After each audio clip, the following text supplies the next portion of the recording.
On se retrouve dans cette capsule pour parler des 3 piliers de votre visibilité en ligne. La notoriété, la crédibilité et l'image de marque. Si on devait résumer cette capsule en 2 mots, c'est pourquoi vous? Pourquoi vous? Pourquoi on devrait vous choisir plutôt que votre confrère qui a le même domaine de compétences, qui est situé à 2 pas de votre bureau, de votre cabinet, qui a à peu près le même nombre d'années d'expérience, qui a à peu près le même nombre de collaborateurs, qui a à peu près le même nombre de réussites à son actif sur des procès, par exemple. Donc, pourquoi vous choisir vous? Et c'est à ça qu'on va essayer de répondre quand on va parler de ces éléments-là. On l'a dit, les moyens de se démarquer quand on est un avocat sont assez limités parce qu'il y a une éthique à respecter, une déontologie, et effectivement, c'est pertinent pour le métier d'avocat et c'est même rassurant. Et voilà, maintenant, il y a des contraintes budgétaires, des contraintes commerciales, des contraintes d'entreprise, de rentabilité, des enjeux auxquels il faut répondre, y compris quand on est avocat, parce qu'être avocat, c'est être entrepreneur. Et donc, la confiance, c'est la clé dans ce métier-là. Votre notoriété, votre crédibilité et votre image de marque ne sont pas simplement des options. Ce sont des fondations indispensables pour attirer des clients et vous démarquer. Ces éléments vont façonner la perception qu'ont vos futurs clients de vous avant même qu'ils vous connaissent. On va commencer par le premier pilier, la notoriété. En d'autres termes, c'est être vu et reconnu. Alors, qu'est-ce que c'est que la notoriété? C'est le degré de reconnaissance que vous inspirez auprès de votre public cible. Plus votre nom est associé à votre spécialité, à votre domaine de compétences dans votre secteur d'activité, plus vous devenez la référence en ce qui concerne ce dit secteur d'activité ou ce dit domaine de compétences. Comment on développe sa notoriété?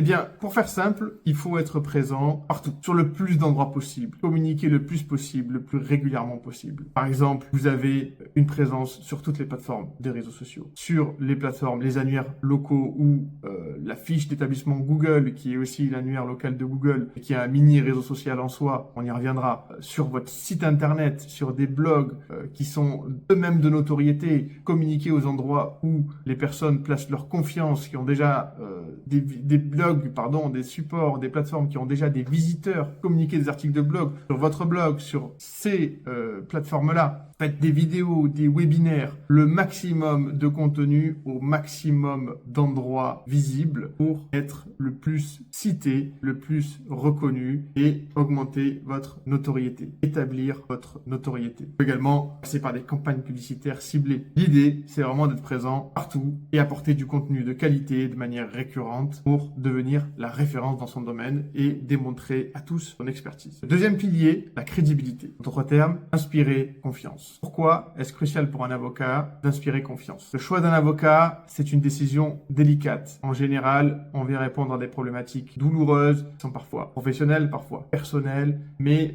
qui touchent dans des domaines qui sont très sensibles pour la personne qui va vous contacter. Donc, elle a besoin d'avoir quelqu'un de confiance. C'est pour ça que la crédibilité est un pilier. Ça, vous le comprenez bien. Vos clients veulent être sûrs que vous êtes compétent et fiable et que vous allez répondre à leurs problématiques de la meilleure des manières. Une crédibilité forte peut faire la différence entre vous et vos concurrents. Comment on renforce sa crédibilité? On va donner quelques éléments à ce sujet-là. Soignez tous les points de contact qu'on peut avoir avec votre cabinet, qu'ils soient en ligne ou hors ligne. Soignez votre site internet, c'est votre vitrine en ligne. Comme vous soignez votre cabinet, quand vous faites de la décoration dans votre cabinet, que vous agencez votre cabinet de façon à avoir une salle d'attente qui soit agréable, avec un peu de lecture par exemple, avec de la décoration, avec des notions d'esthétisme, pour que les personnes se sentent à l'aise, des notions de confort. Pareil pour votre cabinet, vous mettez en place des éléments qui vont augmenter le confort et la confiance de vos clients. Et bien faites pareil sur tous les points de contact, en ligne, hors ligne. L'idée, c'est vraiment de donner une image de professionnalisme, de sérieux, d'expert, qu'on n'ait aucun doute à ce sujet-là, que vous êtes l'homme ou la femme de la situation qui va résoudre de manière certaine la problématique, ou en tout cas qui va donner le meilleur de lui-même ou d'elle-même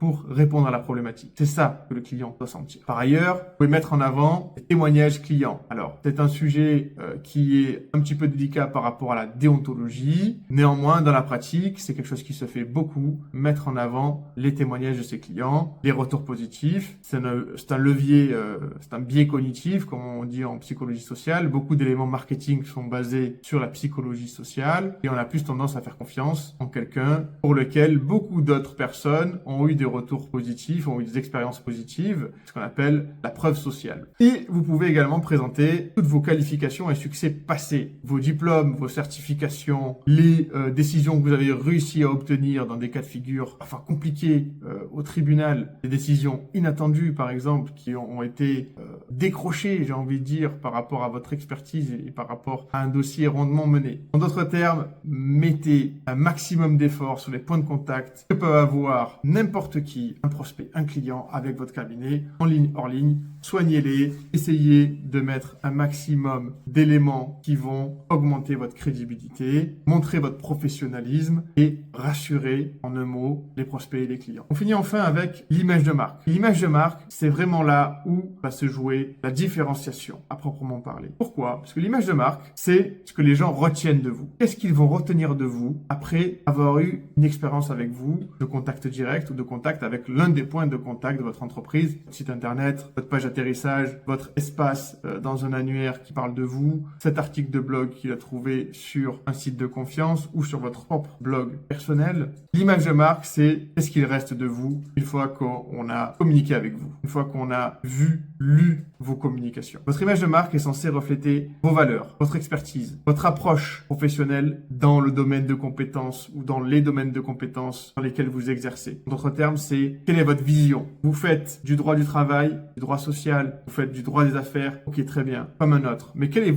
votre vision qui vous différencie de votre confrère? Comment est-ce que vous voyez ce domaine-là, ce secteur-là par rapport à notre confrère? Comment vous abordez ces questions-là? Comment vous gérez ce type de dossier et les problématiques qui y sont liées pour vos clients? Pas tout le monde ne va répondre pareil à ces questions. Et donc, l'image de marque doit refléter tout ça. Votre personnalisation, votre différenciation, les éléments qui constituent votre vision, la vision de votre cabinet et de votre pratique professionnelle dans vos domaines de compétences. Alors, comment la construire? Et il y a une base qu'il faut absolument mettre en avant. Alors, ce qu'il faut comprendre déjà avec l'image de marque, c'est que tout le monde a une image de marque. Tout cabinet d'avocats, y compris pour les avocats individuels, ont une image de marque. Vous le savez pas? Eh bien, c'est fort dommage. Parce que vous le vouliez ou non, que vous le sachiez ou non, vous avez une image de marque auprès de vos prospects et de vos clients. Et quand vous le savez pas, vous la subissez. Donc, mieux vaut savoir ce qu'est l'image de marque et pouvoir la maîtriser pour éviter que l'image de marque devienne un levier qui joue contre vous. On peut aussi parler de réputation, de irréputation qui ne serait pas maîtrisée. Si une image de marque n'est pas maîtrisée, elle peut jouer contre vous. Donc maintenant, comment on construit une image de marque? Votre image de marque contient